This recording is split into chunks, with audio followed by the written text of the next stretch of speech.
करंथियन ॾांहुं पौलुस रसूल जो ॿियो ख़त। ॿियो करंथियन बाब पहिरियों। ही ख़त पौलुस जेको ख़ुदा जी मर्ज़ीअ मूजिब ईसा मसीह जो रसूल आहे ऐं असांजे भाउ तीमुथियुस जे तरफ़ां लिखिजे थो।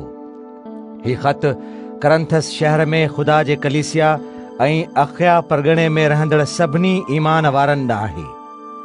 शलामा ते असांजे पीउ ख़ुदा ऐं ख़ुदावंद ईसा मसीह जे तरफ़ां फज़ुल ऐं सलामती हुजे। साराह थी कजे असांजे ख़ुदावंद ईसा मसीह जे ख़ुदा ऐं पीउ जी, जेको रहमतुनि जो पीउ ऐं पूरीअ तरह दिलदारी ॾींदड़ ख़ुदा आहे। हू असांजनि सभिनी मुसीबतुनि में असांखे तसल्ली थो ॾिए त जीअं असीं संदुसि मिलियल इन्हीअ तसल्लीअ सां उन्हनि खे दिलदारी ॾेई सघूं जेके कंहिं मुसीबत में आहिनि। जीअं मसीह जा ॾुख असांजनि ज़िंदगियुनि में हद खां वधी वञनि था, तीअं मसीह जे वसीले असांजी दिलदारी बि हद खां वधी वञे थी। जेकॾहिं असां ते मुसीबत अचे थी त उहा अव्हां जी दिलदारी ऐं छोटकारे लाइ आहे। वरी जेकॾहिं असांखे दिलदारी मिले थी त उहा बि अव्हां जे ई लाइ आहे। इहा दिलदारी अव्हां खे सब्र सां साॻियनि ॾुखनि खे सहण जी ताक़त बख़्शे थी जेके असीं बि सहूं था। असांखे अव्हां लाइ पक्की उमेद आहे, छो जो असीं ॼाणूं था त अव्हीं जीअं असांजे ॾुखनि में शरीक रहो था, तीअं असांजी दिलदारीअ में बि शरीक रहंदा। ऐं भाइरो ऐं भेनरूं, असीं अव्हां खे उन्हनि मुसीबतुनि खां बेख़बर रखणु नथा चाहियूं जेके एशिया परगणे में भोॻियूंसीं। असीं बर्दाश्त खां ॿाहिरि बार हेठि दॿियल हुआसीं, एतिरे ताईं जो ज़िंदा रहण जी उम्मीद ई छॾे ॾिनी हुईसूं। सचपच त असां पंहिंजिन दिलनि में मौत जी फतवा महसूस कई। तव्हां सिखियोसीं त पाण ते न बल्कि ख़ुदा ते भाड़ियूं जेको मौलनि खे जियारे थो। हुन असांखे मौत जी अहिड़ी भवाइती तबाहीअ खां बचायो ऐं बचाईंदो। हुन में उम्मीद आहे त असांखे अञा बि बचाईंदो रहंदो। जेकॾहिं अव्हीं बि पंहिंजिन दुआउनि जे वसीले असांजी मदद कंदा त पोइ घणनि माण्हुनि जी दुआउनि सां जेका नेमत मिली आहे, इन्हीअ लाइ असांजे पारां घणा माण्हू शुक्रानो बजा आणींदा। इहो असांजो फ़ख्रु आहे त असांजो ज़मीर असांखे पक थो ॾिए त असां दुनिया में ऐं ख़ासि करे अव्हां सां जेको बर्ताव कयो आहे सो पाकाईअ ऐं सचाईअ सां आहे। इहो सभु कुझु ख़ुदा जे तरफ़ां आहे। असां ईअं दुनियावी ॾाहप मौजिब न, पर ख़ुदा जे फज़ल मौजिब कयो आहे। असीं अव्हां ॾांहुं का अहिड़ी ॻाल्हि कोन था लिखूं जेका अव्हीं पढ़ी या सम्झी नथा सघो। उमेद अथमि त अव्हीं पूरीअ तरह सम्झी वेंदा। हाणे अव्हीं असांखे रुॻो थोरो घणो सम्झो था, पर जीअं ख़ुदावंद ईसा जे ॾींहुं अव्हीं असां ते फ़ख्रु करे सघो था, तीअं असीं अव्हां ते फ़ख्रु कंदासीं। छाकाणि त मूंखे इन्हीअ समूरी ॻाल्हि जी पक हुई, तंहिं करे सभ खां अॻु में अव्हां सां मिलण जो इरादो कयुमि त जीअं अव्हां खे ॿिटियूं बरकतूं मिलनि। तंहिं करे सोचियुमि त मक़दूनिया ॾांहुं वेंदे ऐं वरी उतां मोटंदे अव्हां सां मिलां त जीअं अव्हीं मूंखे यहूदिया ॾांहुं रवानो कयो। त पोइ जॾहिं मूं इहो इरादो कयो त का फेरफार कयमि छा? या जेकी ॻाल्हियूं आउं रिथियां थो से दुनियावी माण्हुनि वांगुरु रिथियां थो छा? जो कॾहिं हा बि करियां त साॻे वक़्तु न बि। पर कसम आहे ख़ुदा जी सचाईअ जो त जेकी कुझु असीं अव्हां खे चऊं था उन में हाउ ऐं न ॿ मानाऊं कीन आहिनि।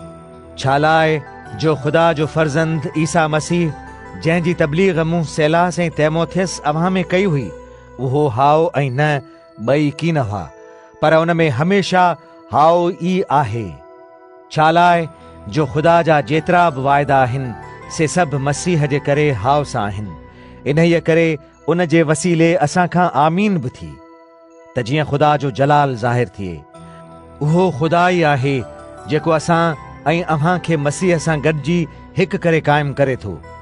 उन्हीअ ख़ुदा असांखे चूंडियो ऐं असांजे दिलनि ते पंहिंजी मालिकीअ जी मोहर बि हईं ऐं पाक रूह असांजे दिलनि में विधाईं, जो आईंदा वाइदे कयल नेमतुनि जो पहिरियों हिसो आहे। आऊं ख़ुदा खे शाहिद ॼाणे चवां थो त आऊं करंथस में इन्हीअ लाइ न आयसि त मतां अव्हीं रंज थियो। असीं ईमान जे बारे में अव्हां ते हुकूमत नथा हलायूं, पर अव्हां जी ख़ुशीअ में अव्हां जा मददगार आहियूं। छा लाइ त ईमान जे वसीले अव्हीं क़ाइमु आहियो। ॿियों करंथियन बाब ॿियों। मूं पंहिंजे दिल में इहो पक्को इरादो कयो आहे त अव्हां वटि ग़मगीन थी न ईंदुसि। छा लाइ जो जेकॾहिं आऊं अव्हां खे ग़मगीन करियां त मूंखे सवाइ इन्हीअ जे केरु ख़ुशि कंदो जेको मुंहिंजे करे ग़मगीन थियो आहे। ऐं मूं इन्हीअ करे अव्हां खे लिखियो हो त मतां जॾहिं आऊं अचां त जिन खां मूंखे ख़ुशी थियणु घुरिजे तिन खां मूंखे ॾुख पहुचे। छा लाइ जो अव्हां सभिनी जे लाइ आऊं यकीन रखां थो त मुंहिंजी ख़ुशीअ में ई अव्हां सभिनी जी ख़ुशी आहे। मूं अव्हां ॾांहुं घणे ॾुख ऐं दिलगीरीअ सां ॻोढ़ा ॻाढ़ींदे ख़त लिखियो, इन्हीअ लाइ न त अव्हां खे ग़मगीन करियां, पर इन करे जो अव्हीं ॼाणो त मुंहिंजो अव्हां सां केतिरो न घणो प्यारु आहे। जेकॾहिं कंहिं मूंखे रंजायो आहे त इन्हीअ रुॻो मूंखे न पर थोरो घणो अव्हां सभिनी खे बि रंजायो आहे। पर आऊं इन्हीअ ॻाल्हि खे वधाइणु नथो चाहियां। उहा सज़ा जेका अव्हां मां घणनि माण्हुनि जे तरफ़ां खेसि मिली सा अहिड़े माण्हूअ लाइ काफ़ी आहे। हाणे अव्हां खे घुरिजे त उन जे बदिरां खेसि माफ़ करियो ऐं तसल्ली ॾियो, मतां उहो माण्हू ग़म में ग़र्क़ न थी वञे। तंहिं करे आऊं अव्हां खे मिनत थो करियां त खेसि यकीन ॾियारियो त अव्हीं साणुसि प्यार था करियो। सो मूं इन्हीअ लाइ अव्हां खे लिखियो त जीअं अव्हां खे आज़मायां ऐं ॾिसां त अव्हीं सभिनी ॻाल्हियुनि में मुंहिंजा फ़रमान बरदार आहियो या न। जॾहिं अव्हीं कंहिंखे का ॻाल्हि मुआफ़ करियो था त आऊं बि उन खे माफ़ करियां थो, ऐं जेकी मूं मुआफ़ कयो आहे जेकॾहिं का मुआफ़ करण जोगी ॻाल्हि हुई त मसीह जे हुज़ूर में अव्हां जी ख़ातिर मुआफ़ कई अथमि। इन्हीअ करे त मतां असीं शैतान जे फ़रेब में फासी न पऊं, छो जो असीं संदसि मनसूबनि खां बेख़बर न आहियूं। जॾहिं आऊं मसीह जी ख़ुशख़बरी ॿुधाइण लाइ त्रोआस में आयुसि त ख़ुदावंद जे तरफ़ां मूं लाइ हिकिड़ो दर खुली पियो। तॾहिं बि मुंहिंजी दिलि खे आराम न आयो। छा लाइ जो मूं पंहिंजे भाउ तीतुस खे न ॾिठो। पोइ उतां जे माण्हुनि खां मोकिलाए मक़दूनिया में हलियो आयुसि। पर ख़ुदा जो शुक्र आहे जेको असां खे मसीह सां गॾे हिकु करे सदाईं सोभ वारे जुलूस में घुमाए थो ऐं अहिड़ीअ तरह पंहिंजे इल्म जी ख़ुशबू असां जे वसीले हर हंधि पखेड़े थो। इन्हीअ करे असीं ख़ुदा जे अॻियां छोटकारो पाईंदड़नि ऐं तबाही हासिल करण वारनि ॿिन्ही लाइ मसीह जी सुरहाण आहियूं। हिकिड़नि जे वास्ते मरण लाइ मौत जी बूअ ऐं ॿियनि जे वास्ते जीअण लाइ ज़िंदगीअ जी ख़ुशबू आहियूं। केरु इहा ज़िमेवारी खणण जे लाइक़ु आहे? असीं उन्हनि घणनि माण्हुनि वांगुरु न आहियूं जेके पंहिंजे नफ़े लाइ ख़ुदा जे कलाम जो ग़लति इस्तेमालु कनि था, पर असीं ख़ुदा जे तरफ़ां ऐं दिलि जी सचाईअ सां ख़ुदा खे हाज़िर ॼाणे मसीह सां शामिल थी ॻाल्हायूं था। ॿियो कुरिन्थियन बाब 3।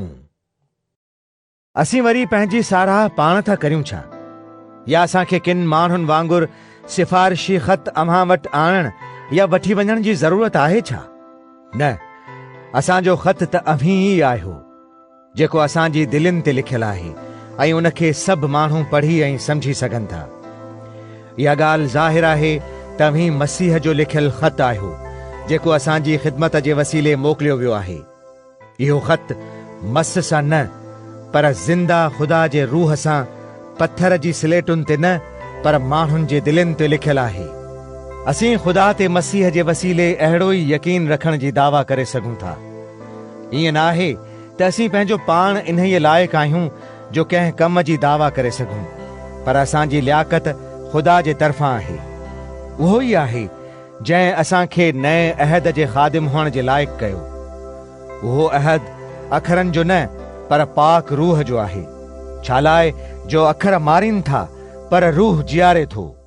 हाणे मौत वारो उहो अहद जेको पत्थरनि ते उकरियल हो सो अहिड़े त जलवे वारो थियो जो बनी इसराईल मूसा जे चमकंदड़ मुंहं ॾांहुं गौर सां निहारे नथे सघिया, जेतोणीक उहो जलवो झको थींदो थिए वियो।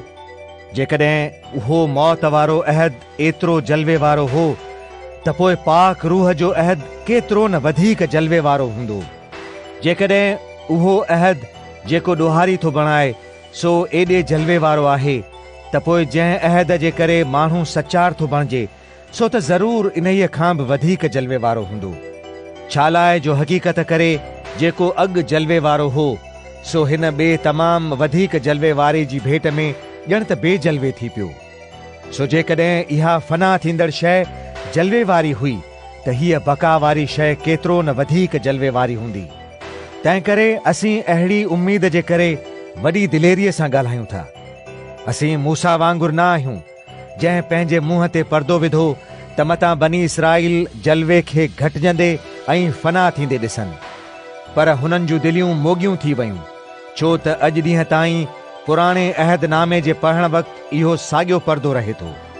उहो पर्दो उन्हनि तां एसि ताईं नथो खॼे जेसि ताईं उहे मसीह सां गॾिजी हिकु थी नथा वञनि। पर अॼु ॾींहं ताईं बि जॾहिं हू मूसा जो किताब पढ़नि था तॾहिं संदुनि दिलनि ते पर्दो पियल रहे थो। मगर जॾहिं बि कंहिंजी दिलि ख़ुदावंद ॾांहुं फिरी ईंदी तॾहिं उहो पर्दो खॼी वेंदो। हाणे उहो ख़ुदावंद पाक रूह आहे ऐं जिते ख़ुदावंद जो उहो रूह आहे उते आज़ादी आहे। पर असांजे चहिरनि ते पर्दो पियल न आहे। तंहिं करे असीं सभई ख़ुदावंद जे जलाल खे आईने वांगुरु ॾिसंदे ॾिसंदे संदसि जलाली सूरत में तब्दील थींदा था वञूं। इहो कमु ख़ुदावंद जो आहे जेको पाक रूह आहे। ॿियों कुरिन्थियन बाब 4। छाकाणि त असां ते ख़ुदा जो अहिड़ो रहम थियो आहे जो असांखे हीअ ख़िदमत मिली आहे। तंहिं करे असीं हिम्मत नथा हारियूं, पर असां बेशर्मीअ वारियूं ऐं लिकल ॻाल्हियूं छॾे ॾिनियूं आहिनि। असीं ठॻीअ सां नथा हलूं ऐं न कि ख़ुदा जे कलाम में फेरफार था करियूं। उठलंदो सच खे पधिरो करे ख़ुदा जे अॻियां हर हिकु माण्हूअ जे दिलि में पंहिंजी नेकी था ॼमायूं। पर जेकॾहिं असांजी ख़ुशख़बरीअ ते पर्दो पियल आहे त इहा ख़ुशख़बरी उन्हनि जे ई लाइ ढकियल आहे जेके नास थी रहिया आहिनि। उहे ईमान नथा आणीनि। छा लाइ त जंहिंखे हिन ज़माने जा माण्हू ख़ुदा करे मञीनि था उन ख़ुदा यानी शैतान उन्हनि जे अक़ुल खे अंधो करे छॾियो आहे। हू नथो चाहे त मसीह जेको ख़ुदा जी सूरत आहे तंहिंजे जलाल जे बारे में ख़ुशख़बरीअ जी रोशनी उन्हनि ते पवे। ॾिसो, असीं पंहिंजी न पर ईसा मसीह जी तबलीग करियूं था त हू ख़ुदावंद आहे। पंहिंजे लाइ हीअं था चऊं त ईसा जी ख़ातिर असीं अव्हां जा ख़ादिम आहियूं। छाकाणि त ख़ुदा जंहिं फरमायो त ऊंदाहीअ में रोशनी चमके, तंहिं उहा असांजी दिलनि में चमकाई त जीअं असीं ईसा मसीह जे चहिरे खे ॾिसी करे ख़ुदा जे शान खे सुञाणे सघूं।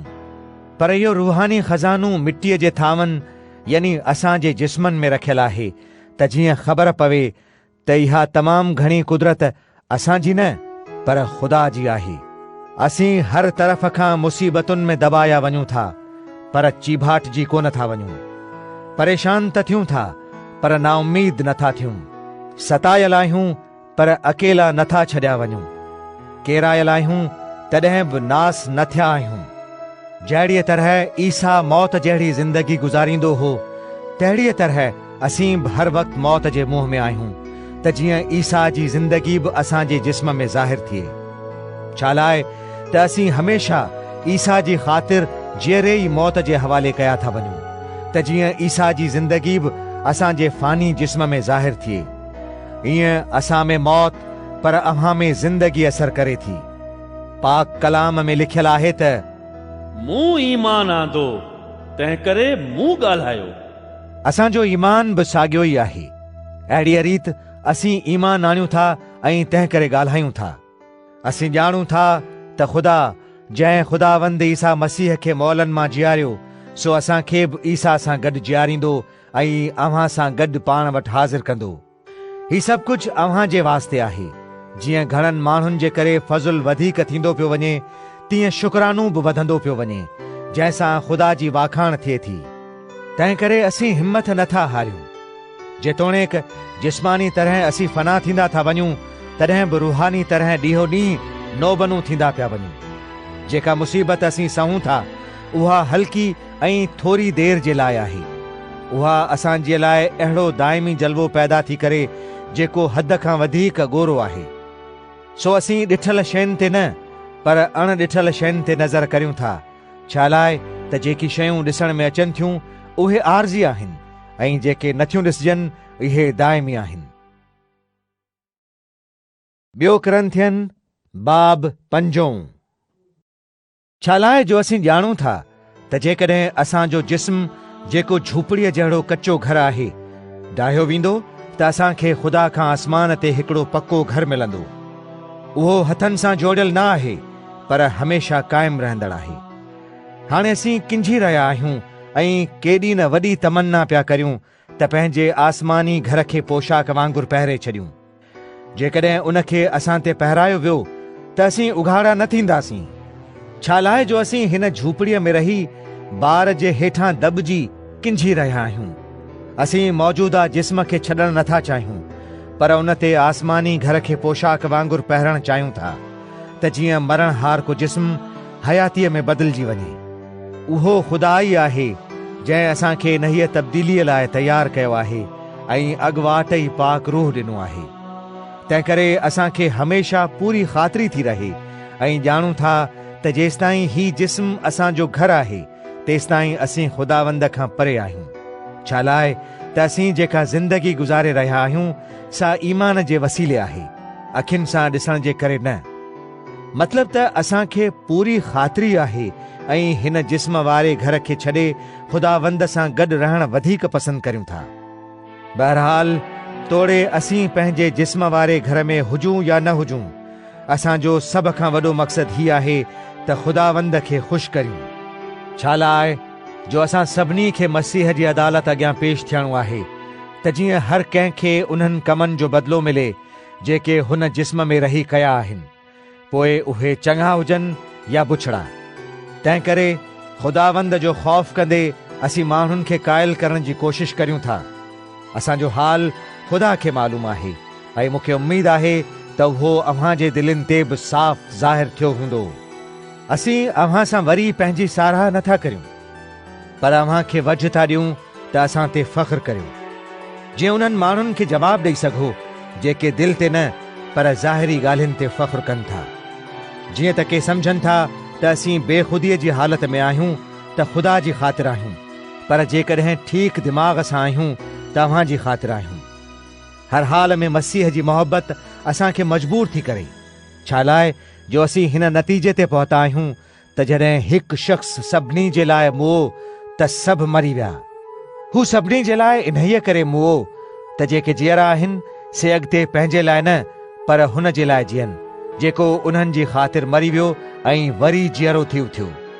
तंहिं करे हुन खां पोइ असीं कंहिंखे बि जिस्मानी तौरु नथा सुञाणूं, जेतोणीकि असां मसीह खे बि जिस्मानी तौरु ॼातो हो, पर हाणे असीं हुन खे ईअं नथा सुञाणूं। तंहिं करे जेकॾहिं को मसीह सां गॾिजी हिकु थियल आहे त हू नओं ख़लकियल आहे। पुराणियूं ॻाल्हियूं गुज़री वयूं, ॾिसो उन जी नई हालत शुरू थी वई। ही सभु कुझु ख़ुदा जे तरफ़ां आहे जंहिं मसीह जे वसीले असांखे पाण सां मिलायो ऐं सुलह कराइण जी ख़िदमत असांजे हवाले कई। मुंहिंजो मतिलबु आहे त ख़ुदा मसीह सां गॾिजी हिकु थी करे सभिनी माण्हुनि खे पाण सां मिलायो। संदुनि ॾोहनि जो को हिसाब न कयाईं ऐं मेल मेलाप जो पैगाम असांखे ॾेई छॾियाईं। तंहिं करे असीं मसीह जे पारां एलची आहियूं, ॼण त ख़ुदा असांजे वसीले घुर थो करे। सो असीं मसीह जे पारां अव्हां खे मिनत था करियूं त ख़ुदा सां सुलह करियो।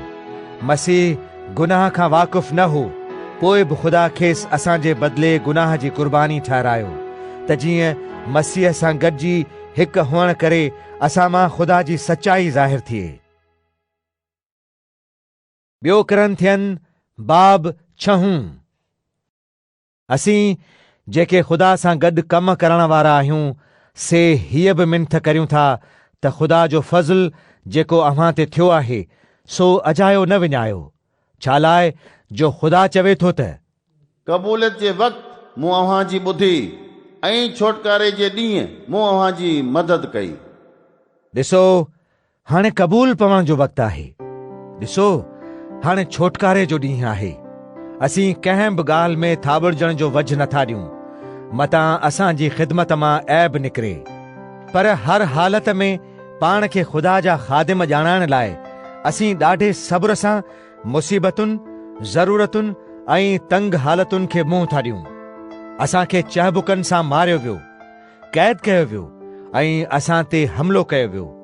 असांखां सख़्त महिनत कराई वई, उजागा ऐं फाका कढाया विया।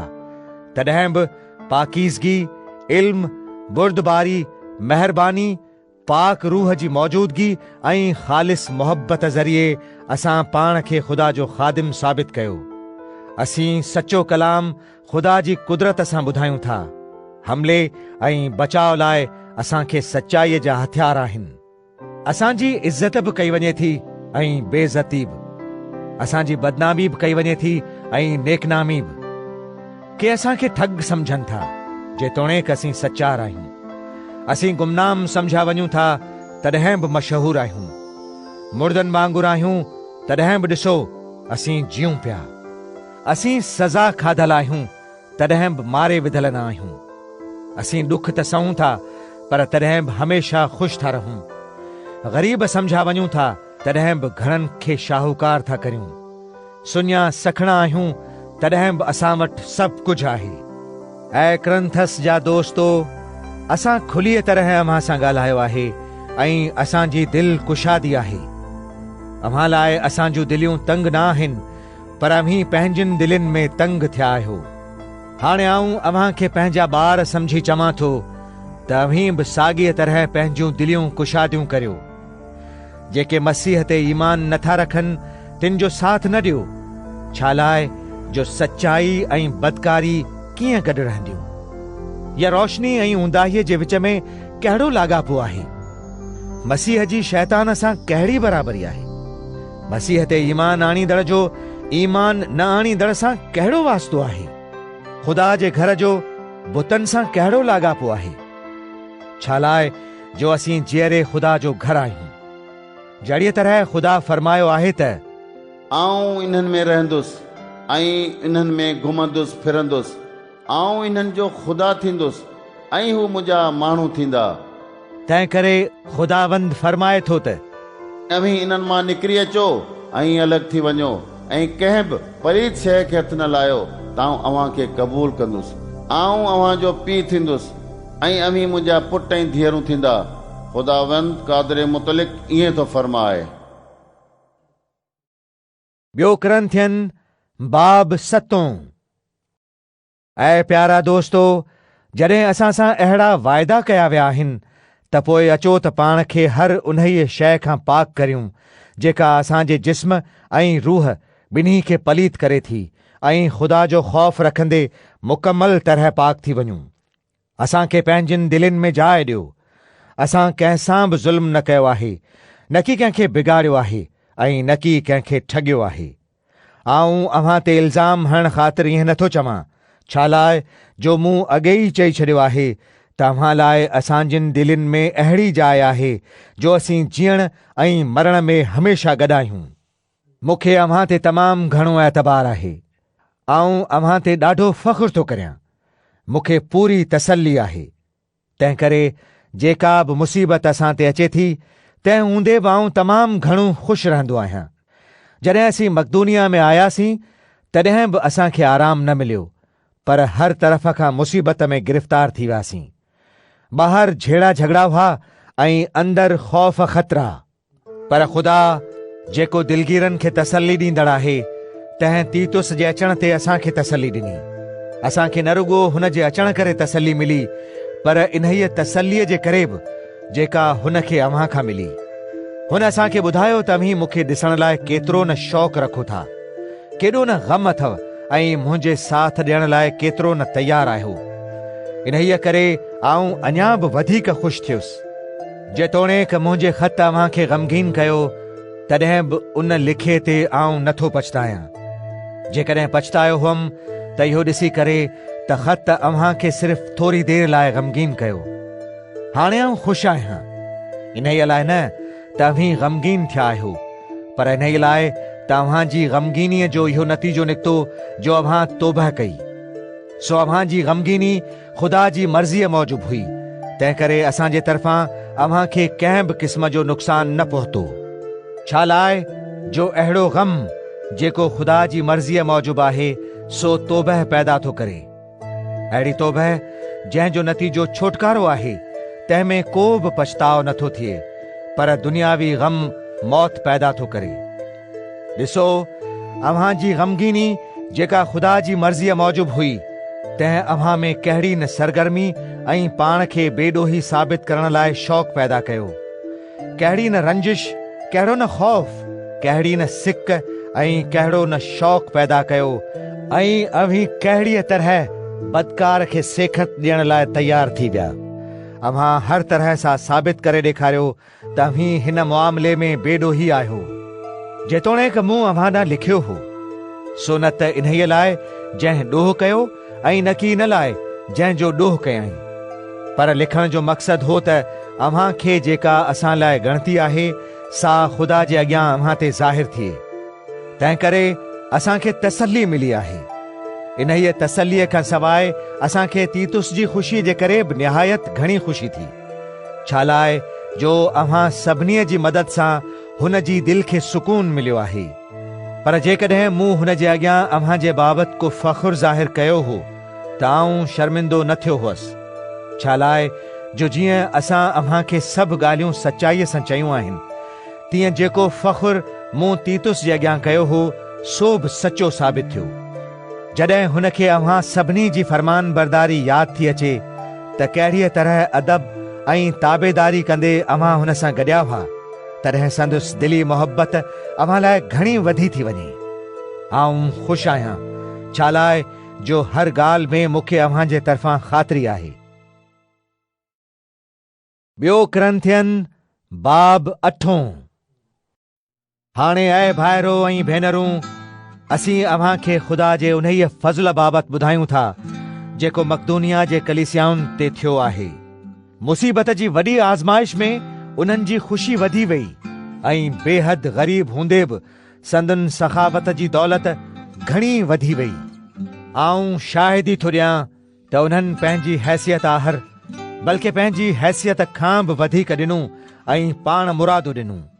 हुननि असांखे ॾाढी मिंथ ऐं ज़ारीअ सां अर्ज़ु कयो त खेनि ही मौक़ियो ॾिनो वञे त जीअं हू यहूदिया जे ईमान वारनि लाइ ख़िदमत में शरीक थी सघनि। उन्हनि न रुगो असांजी उम्मीद आहर ॾिनो, पर पहिरियां ई पंहिंजो पाण ख़ुदावंद खे ॾिनाऊं ऐं पोइ ख़ुदा जी मर्ज़ीअ मूजिबि असांखे बि ॾिनाऊं। तंहिं करे असां तीतुस खे हिदायत कई त जीअं हुन पहिरियां ई इहो सखा जो कमु शुरू कयो हो तीअं अव्हां में पूरो बि करे। पर जीअं अव्हां हर ॻाल्हि में यानी ईमान आणण ऐं कलाम करण में, इल्म ऐं हर तरह जी सरगर्मीअ में ऐं उन्हीअ मोहब्बत में जेका असां सां रखो था वधंदा था वञो, तीअं हिन सखावत जे कम में बि वधंदा वञो। आऊं अव्हां खे हुकुम ॾींदे ईअं नथो चवां, पर इन्हीअ लाइ चवां थो त ॿियनि जी सरगर्मीअ सां अव्हां जी मोहब्बत जी सचाईअ खे बि आज़मायां। छा लाइ जो अव्हीं असांजे ख़ुदावंद ईसा मसीह जे फज़ल खे ॼाणो था। जेतोणीकि हू दौलतमंद हो, तॾहिं बि अव्हां जी ख़ातिर ग़रीब थी वियो त जीअं अव्हीं संदसि ग़रीबीअ जे करे दौलतमंद थी वञो। इन्हीअ ॻाल्हि बाबति आऊं पंहिंजी राय थो ॾियां जेका अव्हां जे लाइ फ़ाइदे वारी आहे।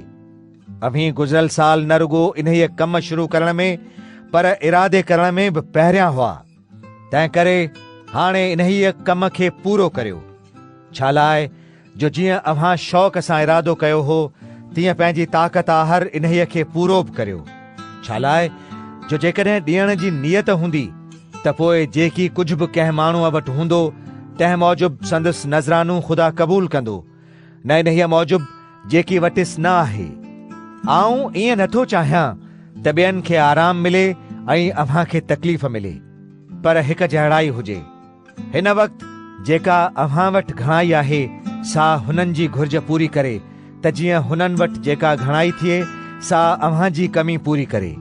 अहिड़ीअ तरह हिकु जहिड़ाई थी वेंदी, जीअं पाक कलाम में लिखियलु आहे त जंहिं घणो गॾु कयो तंहिं वटि वधीक न बचियो, ऐं जंहिं थोरो गॾु कयो तंहिं वटि घटिताई कान थी। ख़ुदा जो शुक्र आहे जेको तीतुस जे दिलि में अव्हां लाइ मूं जहिड़ी सरगर्मी पैदा करे थो। छा लाइ जो हुन न रुगो असांजी हिदायत खे मञियो, पर ॾाढी सरगर्मीअ ऐं पंहिंजी ख़ुशीअ सां अव्हां ॾांहुं अची रहियो आहे। हुन सां गॾु असां उन्हीअ भाव खे बि मोकिलियूं था जंहिंजी तारीफ़ ख़ुशख़बरी फैलाइण जे करे सभिनी कलीसियाउनि में थींदी आहे। न रुगो एतिरो, पर खेसि कलीसियाउनि हिन नज़राने खे पहुचाइण जे लाइ असां सां गॾु सफ़र करण वास्ते मुक़ररु कयो हो। असीं हीअ ख़िदमत इन्हीअ लाइ था करियूं त जीअं इन्हीअ मंझां असांजो शौक़ ज़ाहिर थिए ऐं ख़ुदा जी वाखाण थिए। असीं इहा ख़बरदारी था करियूं त मतां असांखे इन्हीअ वॾीअ बख़्शिश जी ख़िदमत जे बारे में को बि माण्हू इल्ज़ाम ॾिए। छा लाइ जो असांजो मक़सदु ही आहे त असीं उहे ॻाल्हियूं करियूं जेके न रुॻो ख़ुदावंद जी नज़र में पर माण्हुनि जी नज़र में बि चङियूं हुजनि। असीं उन्हनि सां गॾु पंहिंजे हिकिड़े ॿिए भाउ खे मोकिलियूं था। हुनखे केतिरा ई भेरा असां घणियुनि ॻाल्हियुनि में आज़माए सरगर्म ॾिठो आहे। हाणे त हू वधीक सरगर्म आहे, छाकाणि त खेसि अव्हां ते वॾो भरोसो आहे। तीतुस जे बारे में ही आहे त हू मुंहिंजो शरीक ऐं अव्हां जी ख़िदमत करण में मूंसां गॾु आहे। असांजे ॿियनि भाइरनि जे बारे में ही आहे त उहे कलीसियाउनि जा नुमाइंदा आहिनि ऐं मसीह जी वाखाण जो सबबु आहिनि। तंहिं करे अव्हीं पंहिंजी मोहबत ऐं अव्हां ते असांखे जेको फ़ख्रु आहे सो कलीसियाउनि जे आॾो उन्हनि खे साबित करे ॾेखारियो। ॿियो करंथियन बाब 9। ईमान वारनि लाइ जेका ख़िदमत कजे थी तंहिं बाबति मूंखे अव्हां ॾांहुं लिखण जी का बि ज़रूरत न आहे। छा लाइ जो मूंखे ख़बर आहे त अव्हीं मदद करण लाइ शौक़ु रखो था, जंहिंजे करे आऊं मक़दूनिया परगणे जे माण्हुनि अॻियां अव्हां ते फ़ख्रु थो करियां त अव्हीं अखया परगणे जा माण्हू गुज़िरियल साल खां मदद करण लाइ तयारु आहियो। अव्हां जी सरगर्मीअ उन्हनि मां घणनि खे जोश ॾियारियो आहे, पर मूं पंहिंजनि भाइरनि खे इन्हीअ लाइ मोकिलियो आहे त जेको फ़ख्रु आऊं अव्हां ते करियां थो सो हिन ॻाल्हि में ख़ाली लफ़्ज़नि वांगुरु साबित न थिए, बल्कि जीअं मूं चयो आहे तीअं अव्हीं तयारु रहिजो। ईअं न थिए जो जेकॾहिं मक़दूनिया जा के माण्हू मूंसां गॾु अचनि ऐं अव्हां खे तयारु न ॾिसनि त पोइ अव्हां ते कयल एतबार जे करे न रुॻो असांखे पर अव्हां खे बि शर्मिंदो थियणो पवे। तंहिं करे मूं भाइरनि खे इहो ताक़ीद करणु ज़रूरी समझो त हू अॻुवाट अव्हां वटि अचनि ऐं जंहिं नज़राने जो अव्हां अंजाम कयो आहे सो पहिरियां ई तयारु करे रखनि त जीअं उहो ज़ोर ज़बरदस्तीअ सां गॾु कयल न पर बख़्शिश वांगुरु मालूम थिए। यादि रखो त जेको थोरो ॿिज थो पोखे सो लुणंदो बि थोरो ऐं जेको घणो थो पोखे सो लुणंदो बि घणो। जीअं हर कंहिं माण्हूअ दिलि में जेतिरो ॾियण जो इरादो कयो आहे तीअं ओतिरो ई ॾिए, न कुरकी किंझी ऐं न की लाचारीअ सां, छो त ख़ुदा ख़ुशीअ सां ॾियण वारे खे प्यार थो करे। ख़ुदा अव्हां ते हर तरह जो फज़ुल वधाए सघे थो त जीअं हर शइ अव्हां वटि हर वक़्तु ऐं हर हालत में अव्हां जी ज़रूरत खां घणी हुजे ऐं अव्हीं हर नेक कम में वधंदा वञो। जीअं पाक लिखत में आहे त हुन कसरत सां विरहायो आहे, हुन ग़रीबनि खे ॾिनो आहे, हुन जी सखावत हमेशा ताईं क़ाइम रहंदी। ख़ुदा जेको पोखींदड़ खे विझ ऐं खाइण लाइ मानी थो ॾिए सो अव्हां खे बि पोखण लाइ ॿिज ॾींदो ऐं तंहिंखे वधाईंदो।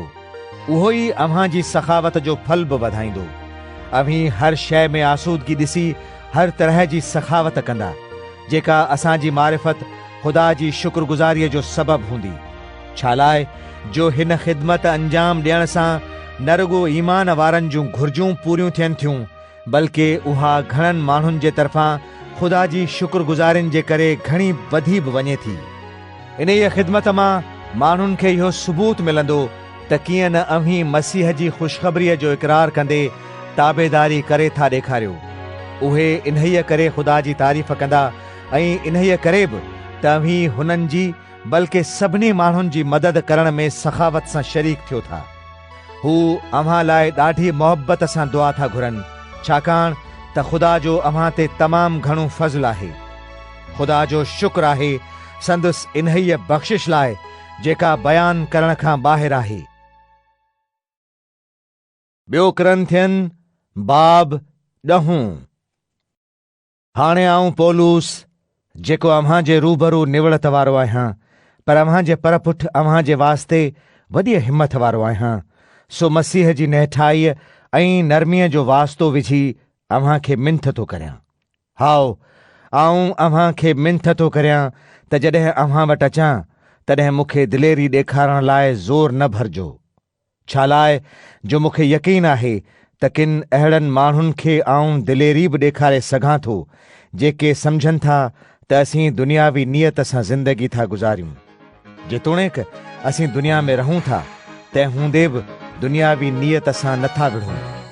छा लाइ जो असांजी लड़ाईअ जा हथियार दुनियावी न आहिनि पर ख़ुदाई ताक़त वारा आहिनि जेके मज़बूत किलनि खे बि डाहियो विझनि।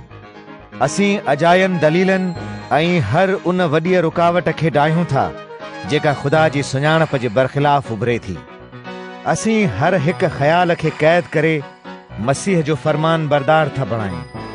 असीं तयार था रहूं त जॾहिं अव्हां जी फ़रमान बरदारी मुकमल थिए तॾहिं हर तरह जी नाफ़रमानी कंदड़ खे सज़ा ॾियूं। अमीं रुगो उन्हनि शयुनि ते नज़र करियो था जेके अव्हां जे अखियुनि अॻियां आहिनि। जेकॾहिं कंहिंखे इहो यकीन आहे त हू मसीह जो आहे त इन्हीअ खे वरी दिलि में इहो बि सोचणु घुरिजे त जहिड़ीअ तरह हू पाण मसीह जो आहे तहिड़ीअ तरह असीं बि आहियूं। छा लाइ जो जेकॾहिं आऊं खणी इन्हीअ अख़्तियार ते घणो फ़ख्रु करियां जेको ख़ुदावंद असांखे अव्हां जे रूहानी वाधारे लाइ ॾिनो आहे न डाहे छॾण लाइ, तॾहिं बि आऊं शर्मिंदो कीन थींदुसि। हीअ आऊं इन्हीअ लाइ थो चवां त मतां अव्हीं सम्झो त आऊं अव्हां खे पंहिंजनि ख़तनि ज़रिए डेॼारियां थो। छा लाइ जो को चवे थो त पौलुस जा ख़त बेशक असर वारा ऐं ज़बरदस्त आहिनि पर जॾहिं पाण हाज़िर थो थिए त हुन में रोब ताब ॾिसण में नथो अचे ऐं तक़रीर कीन जहिड़ी अथसि।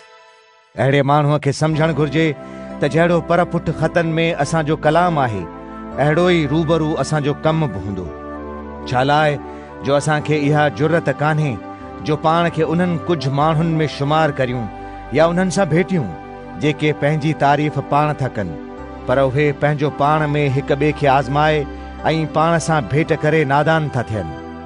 मगर असीं हद खां वधीक फ़ख्रु न कंदासीं पर ख़िदमत जे बारे में असांजो फ़ख्रु इन ई हद जे अंदरि हूंदो जेका ख़ुदा असां लाइ मुक़ररु कई आहे ऐं अव्हीं बि उन में शामिल आहियो।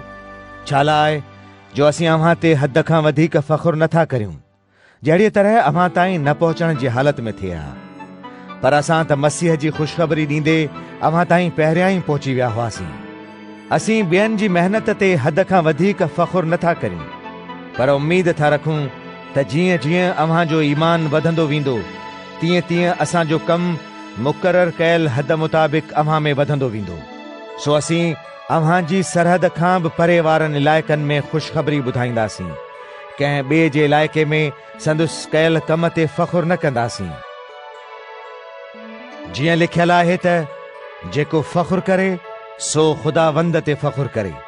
छा लाइ जो जेको पंहिंजी तारीफ़ पाण थो करे सो क़बूल नथो पवे पर उहो क़बूल पवे थो जंहिंजी तारीफ़ ख़ुदावंद थो करे।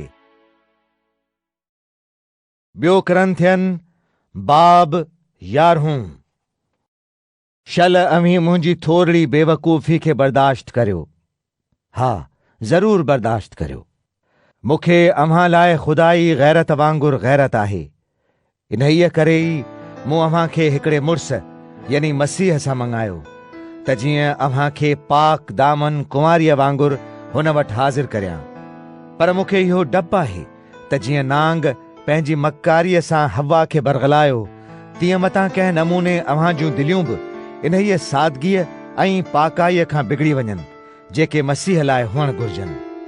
जेकॾहिं को अव्हां वटि अची कंहिं ॿिए ईसा जी मनादी थो करे जंहिंजी असां न कई या जेकॾहिं को ॿियो रूह अव्हां खे मिले थो जेको मिलियल पाक रूह खां मुख़्तलिफ़ आहे या ॿी का ख़ुशख़बरी थी मिले जेका अव्हां क़बूल न कई हुई त पोइ इहो चङो था करियो छा जो इन्हीअ खे बर्दाश्त था करियो। छा लाइ जो जिन रसूलनि खे अव्हीं तमामु वॾो था चओ आऊं पाण खे तिन खां ज़रो बि घटि नथो सम्झां पर जेकॾहिं आऊं तक़रीर में बेहुनर आहियां त बि इल्म में अहिड़ो न आहियां। इहा ॻाल्हि असां हर वक़्तु ऐं हर हालत में अव्हां जे अॻियां ज़ाहिर करे छॾी आहे। मूं अव्हां खे ख़ुदा जी ख़ुशख़बरी मुफ़्त में ॿुधाई ऐं पंहिंजो पाण खे हेठि कयो त जीअं अव्हीं मथे थियो। छा इहो ई मुंहिंजो गुनाह आहे? मूं ॿियनि कलीसियाउनि खे ॼण त फुरियो यानी उन्हनि खां उजूरो वरितमि त जीअं अव्हां जी ख़िदमत करियां। जॾहिं आऊं अव्हां वटि हुअसि ऐं मोहताज थी पियुसि तॾहिं बि आऊं कंहिं ते बार कीन थियुसि। छा लाइ जो मक़दूनिया मां ईमान वारनि अची मुंहिंजूं सभु घुर्जूं पूरियूं कयूं। मूं हर ॻाल्हि में अव्हां ते बार विझण खां पाण खे बाज़ रखियो ऐं आईंदा बि बाज़ रखंदो रहंदुसि। मसीह जी सच्चाई जेका मूं में आहे, तंहिं मौजूब चवां थो त अखिया जे समूरनि इलाइक़नि में मूंखे इन्हीअ फ़ख्रु करण खां को बि न रोकींदो। आऊं ईअं छो थो चवां? छा इन्हीअ लाइ त आऊं अव्हां सां प्यार नथो करियां? ख़ुदा ॼाणे थो त आऊं अव्हां सां प्यार करियां थो, पर जेकी कुझु आऊं करियां थो सो ई कंदो रहंदुसि, त जीअं मौक़े जी ताड़ में रहंदड़नि खे को बि मौक़ियो न ॾियां जो उहे फ़ख्र सां चवनि त असां जहिड़ी ख़िदमत कनि था। छा लाइ जो अहिड़ा माण्हू कूड़ा रसूल ऐं दगाबाज़ीअ सां कमु कंदड़ आहिनि। उहे वेस मटाए पंहिंजो पाण खे मसीह जे रसूलनि जहिड़ो था बणाइनि। इन्हीअ में को बि अजब कोन्हे। छा लाइ जो शैतान बि वेस मटाए पंहिंजो पाण खे हिकु नूरानी मलाइक जहिड़ो बणाए थो।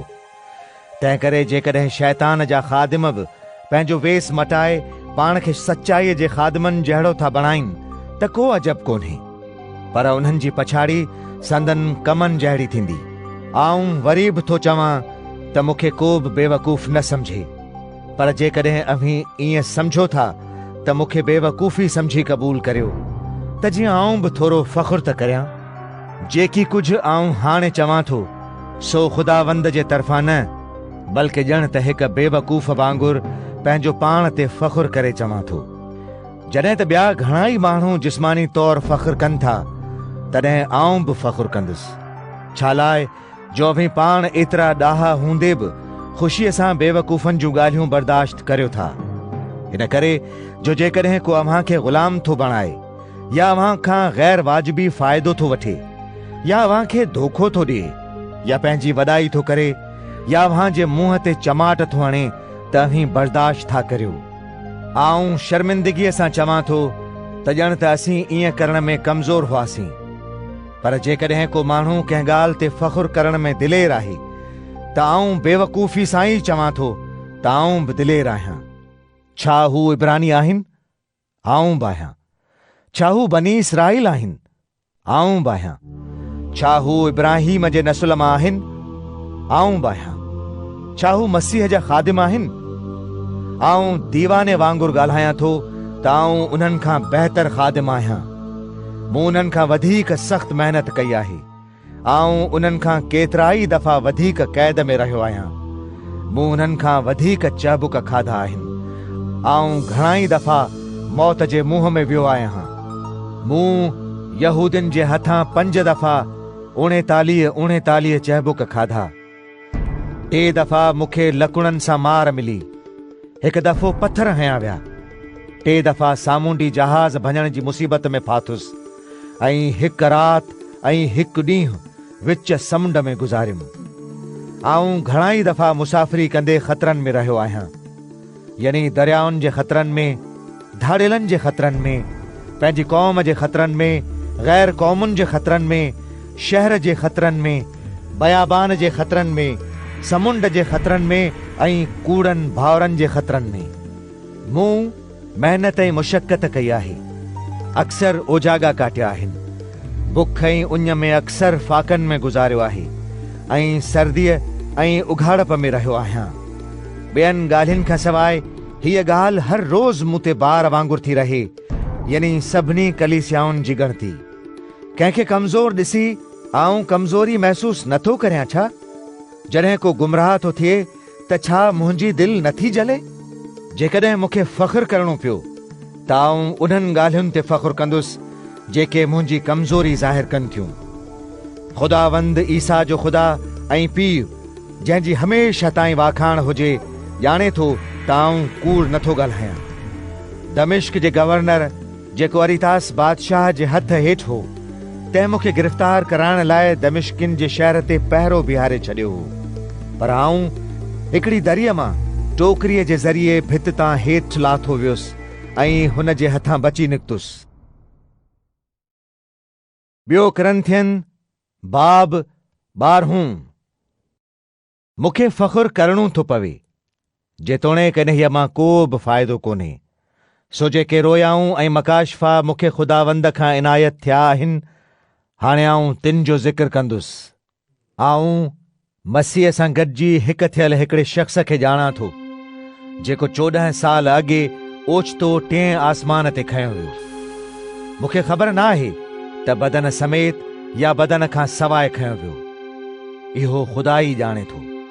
आऊं इहो बि ॼाणां थो त उहो माण्हू ओचितो बहिश्त ताईं खयो वियो। मूंखे ख़बर नाहे त बदन समेत या बदन खां सवाइ। इहो ख़ुदा ॼाणे थो। उते हुन अहिड़ियूं ॻाल्हियूं ॿुधियूं जेके बयान करण जूं न आहिनि ऐं जिन जो चवण माण्हूअ खे जाइज़ न आहे। अहिड़े शख़्स ते त आऊं फ़ख़ुरु कंदुसि, पर सवाइ पंहिंजनि कमज़ोरियुनि जे आऊं पंहिंजो पाण ते फ़ख़ुरु न कंदुसि। पर जेकॾहिं आऊं फ़ख़ुरु करणु घुरां बि त बेवकूफ़ न थींदुसि। छा लाइ जो आऊं सच ॻाल्हायां थो। तॾहिं बि आऊं पाण खे रोकियां थो त मतां को माण्हू जहिड़ो मूंखे ॾिसे थो या ॿुधे थो तंहिंखां वधीक सम्झे। मकाशफ़नि जी निहायत घणाईअ करे मतां आऊं फूंडजी वञा। तंहिं करे मुंहिंजे बदन में हिकु कंडो हयो वियो, यानी शैतान जो कासिद, जेको मूंखे तंग करे त जीअं आऊं फूंडजी न वञा। हुन बाबति मूं 3 दफ़ा ख़ुदावंद खे मिंथ कई त उहो मूंखां परे कयो वञे, पर हुन मूंखे चयो त मुंहिंजो फज़ल तुंहिंजे लाइ काफ़ी आहे। छा लाइ जो मुंहिंजी कुदरत कमज़ोरीअ में मुकमल थी थिए। तंहिं करे आऊं वॾी ख़ुशीअ सां पंहिंजनि कमज़ोरियुनि ते फ़ख़ुरु कंदुसि त जीअं मसीह जी कुदरत मुंहिंजे मथां छायल रहे। सो आऊं मसीह जी ख़ातिर कमज़ोरियुनि में, बेइज़तियुनि में, घुर्जुनि में, मुश्किलातुनि में ऐं सताइजण में ख़ुशि थो रहां। छा लाइ जो जॾहिं आऊं कमज़ोर हूंदो आहियां तॾहिं आऊं ताक़तवर हूंदो आहियां। आऊं बेवकूफ़ त बराबरि थियो आहियां, पर इन्हीअ लाइ अव्हां ई मूंखे मजबूर कयो आहे। छा लाइ जो अव्हां खे मुंहिंजी तारीफ़ करणु घुरबी हुई। जेतोणीकि आऊं कीकी न आहियां, तॾहिं बि अव्हां जे तमामु वॾनि रसूलनि खां कंहिं बि ॻाल्हि में घटि न आहियां। हक़ीक़त में मूं रसूल हुअण जूं अलामतूं वॾे सब्र सां, निशानियुनि, अजीब कमनि ऐं मौजज़नि सां अव्हां ते ज़ाहिर कयूं। कहिड़ी ॻाल्हि में अव्हां ॿियनि कलीसियाउनि खां घटि थिया, सवाइ हिन जे त आऊं अव्हां ते बार न थियुसि। जे इहा ग़लती सम्झो था त मूंखे माफ़ी ॾिजो। हाणे आऊं 3 दफ़ो अव्हां वटि अचण लाइ तयारु आहियां ऐं अव्हां ते बार न थींदुसि।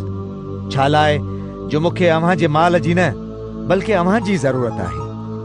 इन करे जो ॿारनि खे माउ पीउ जे लाइ न बल्कि माउ पीउ खे ॿारनि जे लाइ गॾु करे रखणु घुर्जे।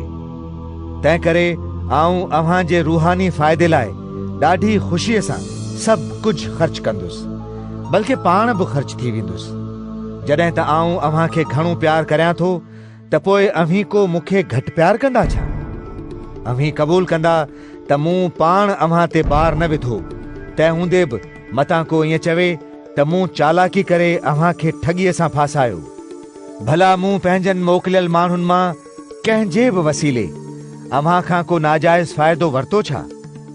मूं तीतुस खे अव्हां ॾांहुं अचण लाइ मिंथ कई ऐं साणुसि गॾु ॿियो भाउ बि मोकिलियमि। पोइ तीतुस अव्हां मां को नाजाइज़ फ़ाइदो वरितो छा? असां ॿिन्ही साॻी नियत सां कमु न कयो छा? असीं ॿई साॻे ई पेर ते न हलियासीं छा?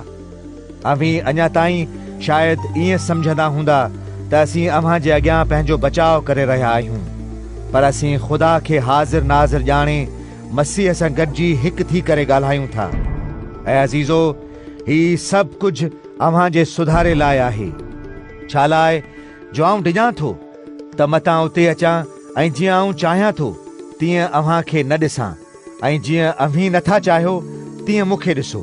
मूंखे डपु आहे त मतां अव्हां में झेड़ा झगड़ा, हसद, कावड़, तफ़रुका, गिलाऊं, ग़ीबतूं, हठ ऐं फ़साद थियनि। आऊं डिॼां थो त जॾहिं आऊं वरी अव्हां वटि अचां त मतां मुंहिंजो ख़ुदा मूंखे अव्हां जे अॻियां शर्मिंदो करे। मतां मूंखे अहिड़नि घणनि माण्हुनि जे करे अफ़सोस करणो पवे जिन हेसिताईं नापाकीअ, ज़िनाकारीअ ऐं फ़हाशिय वारा कम करे गुनाह पे कया आहिनि ऐं उन्हनि खां तौबह न कई अथनि। ॿियो करंथियन बाब 13। ही 4 दफ़ो आहे जो आऊं अव्हां ॾांहुं पियो अचां। 2 या 3 शाहिदनि जे वातां सभु का ॻाल्हि ज़रूर साबित थी पवंदी, जीअं तौरात में लिखियलु आहे। जॾहिं आऊं अव्हां वटि अॻे दफ़े मौजूदु हुअसि तॾहिं अव्हां खे उन वक़्ति ताक़ीद कयो हुअमि। हाणे आऊं ग़ैर हाज़िरीअ में बि उन्हनि माण्हुनि खे जिन हेसिताईं गुनाह पे कया आहिनि ऐं अहिड़नि ॿियनि सभिनी खे ॿीहर ताक़ीद थो करियां त जॾहिं आऊं वरी ईंदुसि तॾहिं कंहिंखे बि न छॾींदुसि। इन्हीअ मां अव्हां खे पंहिंजी घुर्बल साबिती मिलंदी त मसीह मुंहिंजी मारिफत ॻाल्हाए थो।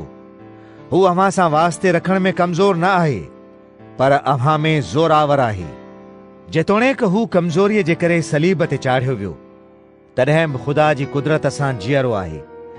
अहिड़ीअ तरह असीं बि मसीह सां गॾिजी हिकु हुअण करे कमज़ोर आहियूं, पर ख़ुदा जी कुदरत सां अव्हां जी ख़िदमत लाइ साणुसि गॾु जीअंदासीं।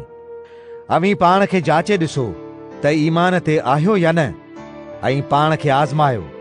छा अव्हीं पाण बाबति ही नथा ॼाणो त ईसा मसीह अव्हां में आहे? जेकॾहिं न त अव्हीं आज़माइश में बिल्कुलु नाकाम आहियो। पर मूंखे उम्मीद आहे त अव्हां खे ख़बर पवंदी त असीं नाकाम न आहियूं। हाणे असीं ख़ुदा खां दुआ था घुरूं त अव्हीं का बुछड़ाई न करियो। इन्हीअ लाइ न त असीं कामयाब ॾिसण में अचूं, पर इन्हीअ लाइ त अव्हीं उहो ई करियो जेको चङो हुजे, तोड़े असीं नाकाम ई सम्झा वञूं।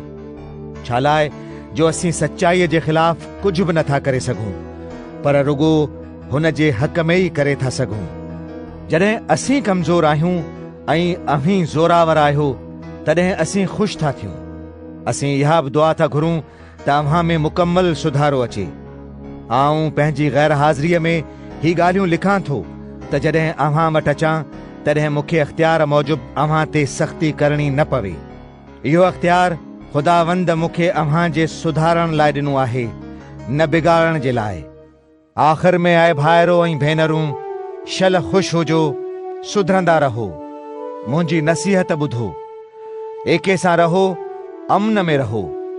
अहिड़ीअ तरह ख़ुदा जेको प्यार ऐं अमन वारो आहे, सो अव्हां सां हूंदो। हिक ॿिए खे भाइराणे प्यार सां मिली सलाम कजो। सभु ईमान वारा अव्हां खे सलाम था ॾियनि। शल ख़ुदावंद ईसा मसीह जो फज़ल ऐं ख़ुदा जो प्यार ऐं पाक रूह जी सोहबत अव्हां सभिनी सां हुजे।